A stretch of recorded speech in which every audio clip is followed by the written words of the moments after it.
প্রিয় একাদশ ও দ্বাদশ শ্রেণীর শিক্ষার্থী ভাই বোনেরা, নমস্কার। আশা করি সবাই ভালো আছেন, সুস্থ আছেন। তো আমরা গত ক্লাসেও লজিক করেছি, সরলীকরণ। তো আজকে হচ্ছে লজিক ফাংশন সরলীকরণের তৃতীয় ক্লাস। তো যারা এখনো পেজটিকে ফলো দেননি বা অনেকে আছেন ক্লাসগুলো করতেছেন কিন্তু লাইক কমেন্ট শেয়ার করতেছেন না, অবশ্যই পেজটিকে ফলো দিন এবং লাইক কমেন্ট শেয়ার করবেন, যাতে আমাদের ক্লাসের ভিডিওগুলো দ্রুত আপনার কাছে নোটিফিকেশন চলে যায়। তো চলুন, আজকের যে দুটো ম্যাথ আছে, দুটো ম্যাথ আমরা সরলীকরণ করব। এখানে দেখেন দুটো জিনিস আছে, একটা আছে কি A B C plus A B not C plus A not সরলীকরণ করব। প্রথম অঙ্কটা কি আছে? প্রথম অঙ্কটা আছে আমাদের হচ্ছে প্রথম 1 নম্বর অঙ্কটা যদি ধরি, এটা দেওয়া আছে কি A B C plus A not B C plus A not. এই যে এই অঙ্কটা, এটাকে আমরা সরলীকরণ করব। এটাকে কি করব? সরলীকরণ করব। তো চলুন এটাকে আমরা সরলীকরণ করি। দেখেন এই দুটোর মধ্যে কমন কি আছে, কমন কি নেওয়া যায় দেখেন তো। কোন জিনিসটা কমন নিলে আমাদের সহজ হয়? সরি, এখানে হচ্ছে যে বি নট, বি নট। কোন জিনিসটা কমন নিলে আমাদের এখানে অঙ্কটা সহজ হয়? দেখেন এখানে আমরা যদি এসি কমন নিই, এসি কমন নিলাম, তাহলে এখানে আমাদের থাকে কি? তাহলে থাকে B plus B not plus A not. আমরা যদি এসি কমন নেই তাহলে থাকে কি B plus B not plus A not. এখন B not plus A not এই অঙ্ক, এখন এখানে দেখেন এখানে একটা আমরা সূত্র খেলতে পারি। দেখেন কি সূত্র? AC into 1 plus A not. এখন এটা কিভাবে আসলো? আমাদের একটা সূত্র আছে, দেখেন আমাদের সূত্রটা আছে এরকম, এ প্লাস এ নট ইন্টু 1। তাহলে এখানে বিটাকে যদি আমি এ ধরি, তাহলে এই ফলো করতে হতেছে এটা। তাহলে এখানে দেখেন আমাদের থাকতেছে কি এসি প্লাস এ নট। এখন এই এ নটটাকে আমরা যদি ঘুরে দেই, এ নটটাকে যদি সামনে নিয়ে আসি বা গুণ করে দেই, আমাদের অ্যান্সার হয়ে যাবে। দেখেন এ নটটাকে যদি আমি সামনে নিয়ে আসি, তাহলে আমাদের এখানে কি থাকতেছে? আমি মনে করেন ঘুরে নিলাম, এ নটটাকে সামনে নিলাম, এসিটাকে পরে নিলাম। এই সূত্রটা করার ক্ষেত্রে আমি আরেকটা সূত্র প্রয়োগ করতে পারি।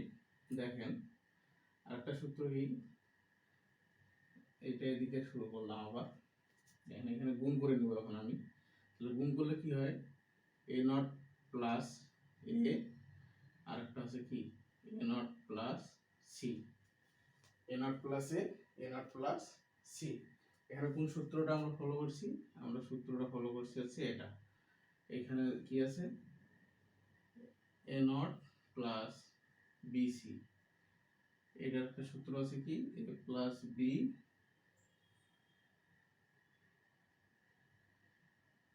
আর আছে এ প্লাস সি। এই সূত্রটাই আমি এখানে প্রয়োগ করছি। এই যে গুণটা যে করলাম, এই গুণটাই আমি এই জায়গায় প্রয়োগ করছি। তো প্রিয় শিক্ষার্থী ভাই বোনেরা, এখন দেখেন এখানে আমাদের অঙ্কটা প্রায় শেষ। এখানে অঙ্কটা আমাদের প্রায় শেষ। দেখেন এখান থেকে এখন এখানে আমরা করব কি,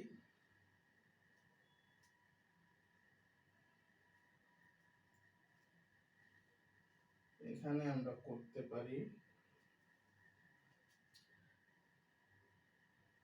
এই একটা কমন নিলাম, তাহলে থাকতেছে কি A not plus C. A যদি একটা কমন নেই তাহলে আমাদের এখানে থাকতেছে A not plus C, A not plus C. তাহলে দেখেন এটাকে আরেকটা সূত্রে আমরা দিতে পারি না, এই যে এই সূত্রটাই, ওই সূত্রটা আমরা আবার প্রয়োগ করতে পারি না, a not a plus a not into 1, এই সূত্রটা আমরা এখানে প্রয়োগ করতে পারি না, এই সূত্রটা কিন্তু আমরা এখানে প্রয়োগ করতে পারি। তাহলে এই যে এখানে কি আছে, এখানে আছে তাহলে কি 1, এই যে a নট এটা ইনটু আছে কি 1, তাহলে এই 1টা এখানে নিয়েছি, তাহলে 1 দিয়ে এটা গুণ করলে কি থাকে a not plus c, answer. শিক্ষার্থী ভাই বোনেরা, অঙ্কটা আসলে বুঝতে অল্প একটু ক্রিটিক্যাল, জাস্ট অঙ্কটা আপনি সূত্রে যদি ফেলাইতে পারেন, সূত্রে ফেলাইতে পারলে অঙ্কটা ইজি হয়ে যাবে। দেখুন এখানে এই যে এখানে কি আছে a নট প্লাস a, আমাদের সূত্র একটা আছে a নট প্লাস a মানে কি 1, আমি ধরলাম a নট প্লাস a মানে 1, আর আমাদের a নট ac এটা তো থেকে গেল, a নট ac থেকে গেছে, কারণ আমাদের আর কিছু যায় না, আমরা এটাই অ্যান্সার দিলাম। বা যদি আপনি মনে করেন যে আমি যদি এটাকে a বা a নট a ধরি, a নট এটা ধরলে পরবর্তী অ্যান্সার 1 হবে, 1 আসবে। তো এখান পর্যন্ত দিলেই এনাফ, আর লাগে না। তো প্রিয় শিক্ষার্থী বন্ধুরা, অঙ্কটা তাড়াতাড়ি নোট ডাউন করে নেন, আমরা দ্বিতীয় অঙ্কে যাব, নোট ডাউন হলে বলবেন এসএস ডান। দ্বিতীয় একটা অঙ্ক আছে, দেখেন এই অঙ্কটা মিশে ফেলালাম, আশা করি অঙ্কটা সবাই বুঝতে পারছেন এবং অঙ্কটা তুলে নিয়েছেন।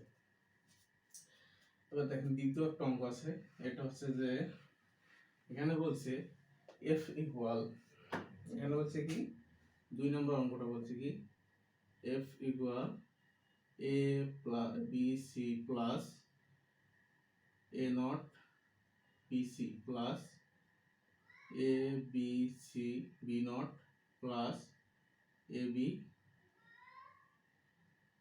বি নট সি, আমাদের অঙ্কটা দেওয়া আছে এটা a বি নট সি। এখন এই দুইটা থেকে আলাদা আলাদা কমন নেওয়া যায় না? অবশ্যই যায়, দুইটা থেকে আমরা আলাদা আলাদা কমন নিতে পারি। দেখেন এখানে যদি আমি এই দুইটা থেকে নেই বিসি কমন নিলাম, তাহলে থাকে কি a প্লাস a নট।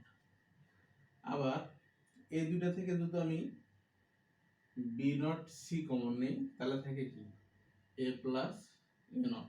দেখেন অঙ্কটা একবারে ক্লিয়ার হয়ে গেছে। এই প্রথম দুইটা থেকে আমরা কমন নিয়েছি কি বিসি কমন নিয়ে থাকি a নট প্লাস a, আর যদি দ্বিতীয়টা থেকে আমি নেই বি নট সি কমন, তাহলে এখানে থাকে এখানেও a নট a থাকে। অঙ্কটা খুবই ইজিলি সহজ হয়ে গেছে, খুব তাড়াতাড়ি। এখন দেখেন এখানে আমি এখন এটা লিখতে পারি না BC plus B not C, পারি। কেন পারি? দেখেন এই জন্যই পারি যে আমাদের একটা সূত্র আছে a plus a not into 1। এখন দেখেন এখানে 1 দিয়ে যদি বিসি কে গুণ করি 1 আসবে, আবার 1 দিয়ে যদি বি নট সি কে গুণ করি 1 আসবে, মানে বি নট সি আসবে। সো তাহলে আমরা পেলাম কি BC plus B not C, BC plus B not C. এখান থেকে যদি আমি আবার এই দুইটা থেকে দেখেন কি কমন না যায়, সি কমন না যায়, সি যদি কমন নেই তাহলে আমার থাকে কি B plus B not, C common নিয়ে থাকলে থাকে কি বি প্লাস বি নট। এই যে আমি যদি এই সূত্রটাই প্রয়োগ করি তাহলে এখানে থাকে কি সি ইন্টু 1, তাহলে আসে কি সি, অ্যান্সার। এটাই আমার অ্যান্সার। খুব ইজি আসলে, লজিক ফাংশনের সরলীকরণ খুবই ইজি একটি ম্যাথ, যদি আপনি এই সূত্রগুলো মনে রাখতে পারেন। আর সূত্রগুলো যদি টেকনিক কোন জায়গায় কোন সূত্রটা প্রয়োগ করলে আপনি এই জিনিসটা যদি বুঝতে পারেন, তাহলে আপনি খুব তাড়াতাড়ি লজিক ফাংশনের যে ম্যাথগুলো আছে ইজিলি সলভ করতে পারবেন। তো এই জন্যই আমরা বলি কি আপনি যদি বেসিকটা জানতে পারেন, বেসিক বলতে কি আপনি এই লজিক ফাংশনের বেসিক যে সূত্রগুলো, এই সূত্রগুলো যদি জানেন, আমাদের পেজে দেখবেন যে লজিক ফাংশনের যে সূত্রগুলো, বেসিক সূত্রগুলো দেওয়া আছে, ওই ক্লাসগুলোর ভিডিও দেখবেন, তাহলে দেখবেন যে এই ক্লাসগুলো আরো ইজিলি হয়ে যাবে। তো প্রিয় শিক্ষার্থী ভাই বোনেরা, আশা করি আপনারা আজকে যে লজিক ফাংশনের ক্লাসটি ছিল সবাই সুন্দরভাবে বুঝতে পারছেন যে ম্যাথ দুটি ছিল। আর বলবো যে আপনার বাসায় এগুলো প্র্যাকটিস করতে হবে। অবশ্যই প্র্যাকটিসের বিকল্প নেই। আপনি বাসায় যদি রেগুলার প্র্যাকটিস করেন তাহলে আপনি একটা ভালো কিছু করতে পারবেন আইসিটিতে। আইসিটি খুবই একটা ইজি সাবজেক্ট, কঠিনের কিছু নেই। যদি একটু বুঝতে পারেন, একটু সময় দেন, খুব সহজে আইসিটিতে ভালো রেজাল্ট করা সম্ভব। তো প্রিয় শিক্ষার্থী ভাই বোনেরা, আজকে এই পর্যন্তই। সবার সুস্থতা কামনা করে এবং আগামী ক্লাস দেখার আমন্ত্রণ জানিয়ে আজকে এখানে শেষ করছি। সবাই ভালো থাকবেন, সুস্থ থাকবেন। ধন্যবাদ।